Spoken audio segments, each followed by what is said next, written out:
Good morning. Morning. Questions? No questions? Okay. Well, Coach, what's it been like having Aaron Rodgers in the building? It's been cool. He's obviously I joke around that he's closer to a coach than he is a player at this point in his career. He's a fantastic mind. He's a fantastic conversation. So it's been all positive. Robert, what are you trying to get out of this phase of the offseason program?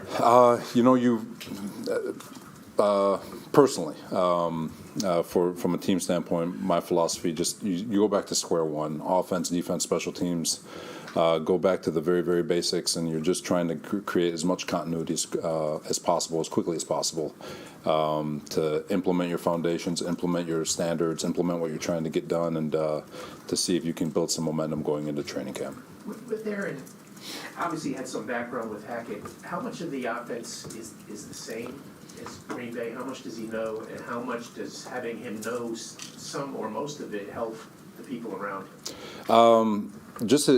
He's had a lot of schemes in his day. Obviously, he's got a wealth of knowledge. He's got familiarity with Hackett, but there's going to be some nuance. Obviously, that's different than what he had in Green Bay. I'm not going to get too much into trying to reveal for Buffalo to go study, but there are nuances. There will be some differences, but it's stuff that he can obviously handle.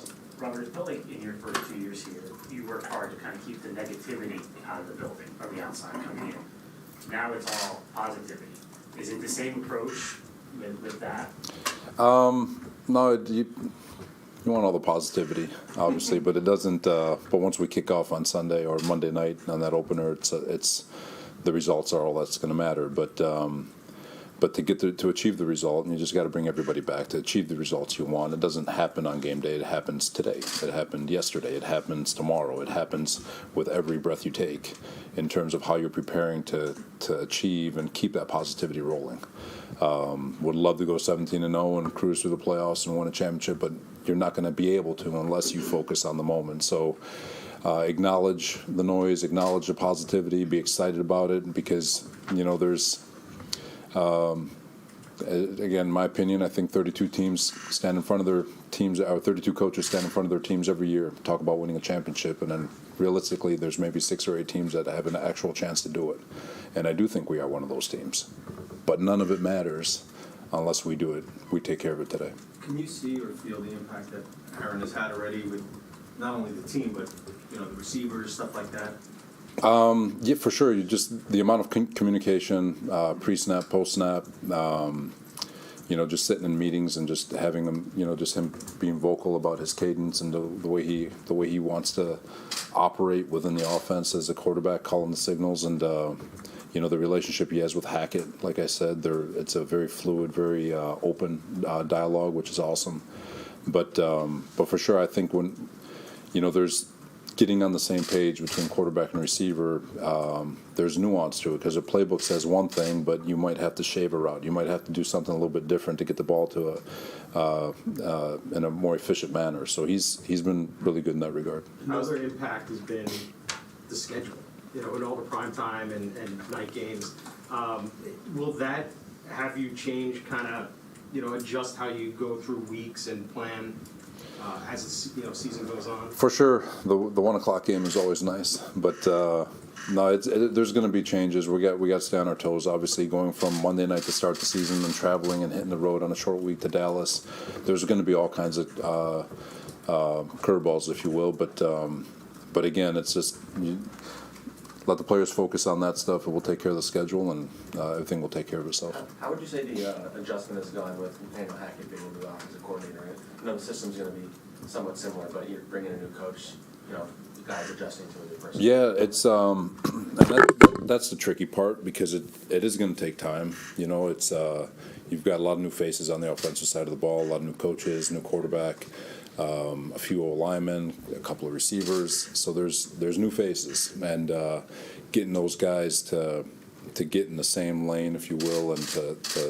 to march to the same beat it's going to take time. But with the amount of work that we're putting in, we're confident that we can get going. What advice did you give Aaron about adjusting to life in New Jersey, and how do you think he has made the transition so far? I think he's been good. It's probably more of a question for him. I think he's a big city guy at heart. I think he's been embracing all of it. I think it'd probably be more of a question for him, but I think everything's been going good. How's the dynamic been between Zach and Aaron? They've kind of been in the same building for a little bit. I think it's been good. Thought Zach had a really nice day yesterday. He's been a sponge. I think Zach has handled this as good as a professional can handle this. I'm excited for him because I think he's approaching this in a way where I think he can grow from this with the mindset at which he's approaching. And there's no doubt in my mind that Zach is going to get so much better through this experience, and I am confident that he is going to turn into the player that we know he can be. You have a few guys coming off injuries, Brees Hall, ABT, Mackay, are those guys going to be able to practice now? Brees and Mackay will not practice. They're still going through protocol, but ABT's out there. Robert, Mackay, in an interview that was published over the weekend, basically blamed the coaching staff for his injury last August because he was playing on the right side. What's your reaction to that? I'll be honest. I'm not going to get into the negative of all of it because if you talk to 10 people, it's not about finger pointing. What I'm focused on, though, is over the last 6 months, Mackay has done an unbelievable job getting his weight down towards a healthy weight that's sustainable.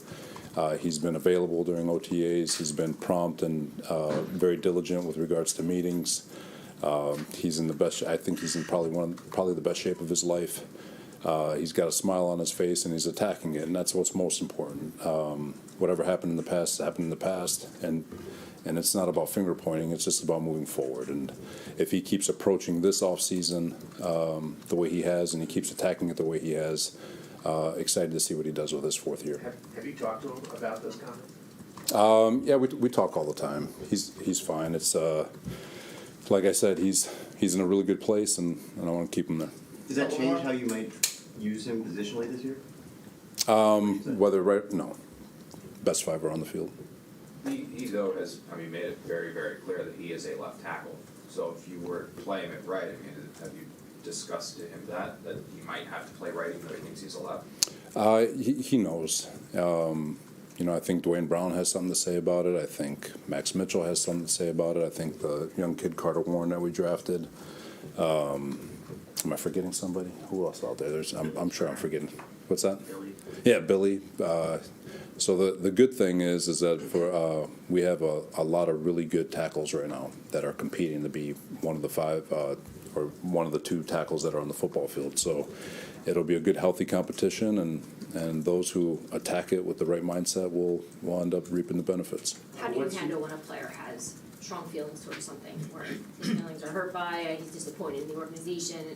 You guys obviously have to clear the air. So how do you approach out with him? Big thing, it's, what would I tell myself? I tell myself to focus on the things that you got control over. You don't have control over all the external stuff that's happening. Just stay focused on your job, stay focused in the moment, stay focused on the things that you can do to help yourself achieve what you want. And if you stay focused on that and ignore all the external factors, then you'll probably get the result you want. But worrying about where you're aligning and all that stuff, and like I said, I would tell all the players, just focus on the things you got control over and things will be fine. What's your expectation for when Quinton will be here, and are you concerned at all about anything regarding that? Cue ball, I know they're about to have a baby, which is awesome. Q, good luck, brother. But I'm not worried at all. They'll get that thing will get done, and he'll be here. Are there one or two things you've learned about Aaron in the last month that maybe you didn't know before he showed up here?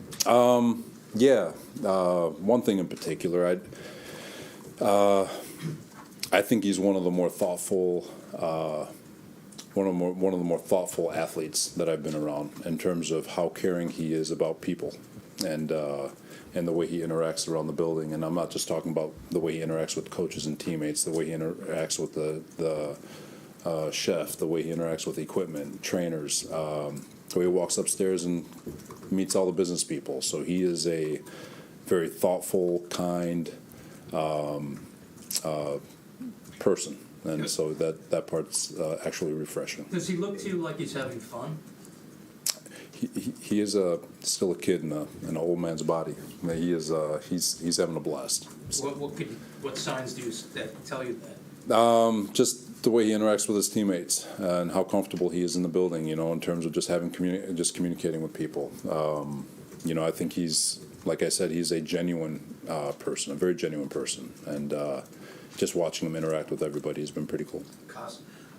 One of the questions we had when you guys were pursuing Aaron was, would he be all in the spring, right? That was, I know you guys didn't want to pressure him or anything like that, but was that a question in your mind when you were going through the process with him of like, hey, I wonder if this guy's going to be here in May in OTAs? No, just knowing the competitor he is,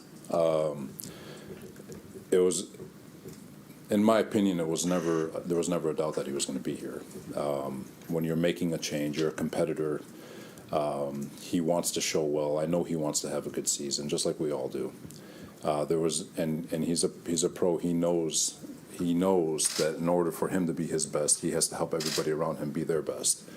And so for me, it was knowing the athlete he is and the competitor he is. There was no doubt in my mind that he was going to be here, so I never had to talk about it. In terms of, Connor and Diana.